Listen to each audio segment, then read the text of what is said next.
Hey guys, Coach Sam here coming at you live. It is Wednesday, March 6th, 2024, and today we're getting after some back and bicep work. So, to start with our pulling prehab, we're going to have 3 rounds of 30 banded pull aparts, 20 light Russian kettlebell swings, and 15 ring rows at about a 45-degree angle. So for those banded pull aparts, feel free to change the angle up a little bit. You can hold the band out in front of you with your hands like this. You can elevate yourself with your hands reversed, and you can also put it over your head to kind of get after all of your different upper back musculature there for warm-up purposes. For those Russian kettlebell swings, it's lightweight, really to kind of get your glutes and your hamstrings kind of fired up. And then for those ring rows, it's to get some of that, your pulling muscles firing before we start with our, first movement of the day, which is going to be a pre-fatigue movement. Now, this one is one of my favorite, back complexes in Muscle Anarchy. It's called a lat annihilation complex. So what we're doing here is you're going to go 3 sets. It's going to be 12 wide grip barbell pull-ups with your feet elevated with a 2-second negative. You're going to drop your feet to the ground. You're going to perform max wide grip barbell pull-ups with the feet on the floor. And then you're going to go into max banded or cable Dante rows with the cable or banded eye height.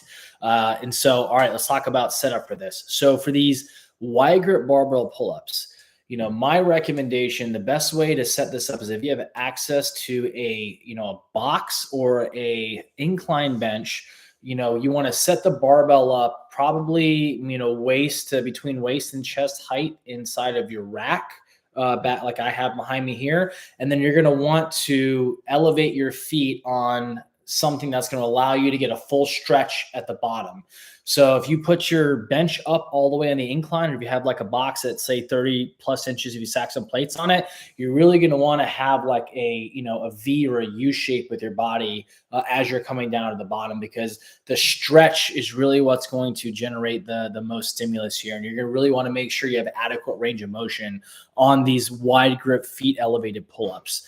And then, so moving on from there, you're going to drop your feet to the ground. And as soon as you drop your feet to the ground, go ahead and bang those out. Again, similar to the push-up situation, we don't want you to do rest pause reps. I want you to go to failure on this. So if you are too fatigued from the 12 pull-ups to get, at least 6 to 8 of the feet on the ground, if you're putting your heels on the ground in front of you, you can walk your feet towards you to reduce the loading. So if you need to, give yourself a little more assistance on the drop portion of the set, walk your feet back towards you and then perform your drop set like that. And then for the Dante rows. So for the Dante rows, really want you to focus on getting a good stretch at the top and a good pause and then a good contraction. So a good cadence is going to be 1 second down, a 1 second pause, a nice 1-2 count out, and a 1 second pause out there. Same thing if you're using the cable, hit up that rope attachment and perform it at the same cadence. All right, so for a heavy mechanical movement, this is another classic Muscle Anarchy complex. It's going to be our Romanian deadlift bent over row complex. So over 4 sets of 10 reps, you're going to be able to do a top load of 1 repetition is 1 barbell Romanian deadlift into 1 barbell bent over row. That is going to be 1 complete repetition. So let's, what does this kind of look like? So you're going to be, having your barbell up in your hips. You're going to be performing 1 RDL. You're going to come up to the top. You're going to hinge again, perform 1 bent over row, and come back up to the top again. That's 1 rep.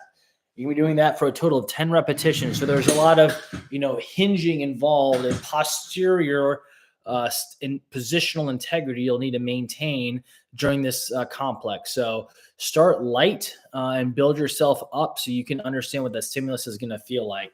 And really focus on driving your elbows back and bringing the barbell to about your belly button for that bent over row there.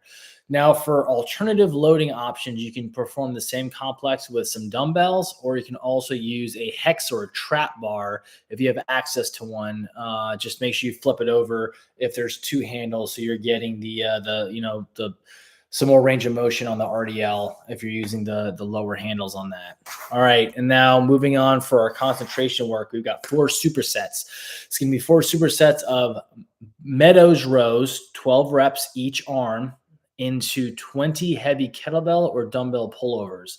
So for the Meadows row, make sure you watch the video. There is some nuance into how this movement is conducted. You can also do some additional YouTube research. But for the Meadows row, you're going to be setting up perpendicular to the barbell, to where you're going to have the barbell set up in a landmine, and then you're going to approach it from the side. And you're going to, ideally, if you guys have a set of straps or Versa grips, this is the most ideal. So your grip isn't the limiting factor.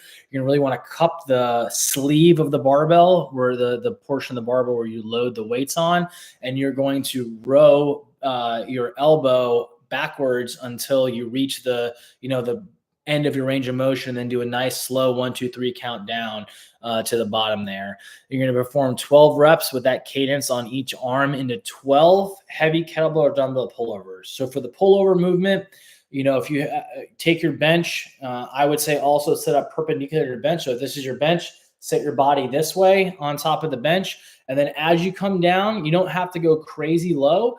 Go just a little bit to where like maybe the top of the dumbbell is at the top of your head. And then when you come up, you also don't really need to go past your nose, because if you start going past your nose over to your sternum, you're going to start losing a lot of tension on your serratus, your lats, and even your chest gets some work out of these pullovers there. So really, we really want to keep that range of motion tight. You don't want to go too far forward where you're going to lose that tension.